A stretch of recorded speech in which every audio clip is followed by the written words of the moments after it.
Bene, grazie. La parola all'onorevole. Thank you, Mr. Gala. 2 minutes. I would like to reassure my colleagues, Mr. Alvaro. In Hungary, we still continue to have a state in which the rule of law prevails. Ms. in 't Veld, Ms. Gunz, Ms. Benova, to you, I'd like to say that Hungary respects fundamental rights, human rights, and the values of the Union. Hungarian laws, as enshrined in the Constitution, do conform and comply with our international commitments and with Union law. And in fact, this is set out quite clearly in the text of the Constitution itself, and if that was not the case, then the Commission would actually take this to the Court of Justice in Luxembourg to contest it. But everybody here in this room knows that this is not the case. Dear colleagues, as to what is included in a country's constitution and what is dealt with at a different legislative level in a given member state is something which quite clearly belongs exclusively under national sovereignty.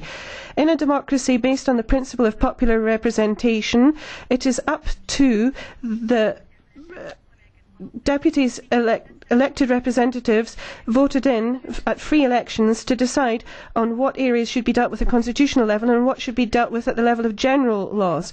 Now, I think that we've learned that 2/3 majority laws exist because they provide a guarantee that means you can't have any abuse on the basis of them. So if we're talking about a 2/3 majority for a constitution, you need such a big majority because it is a law, a constitution, which enshrines guarantees. So here we've had this majority which represents in itself a guarantee, and I think that you are incapable of accepting the rules of the game in a democracy.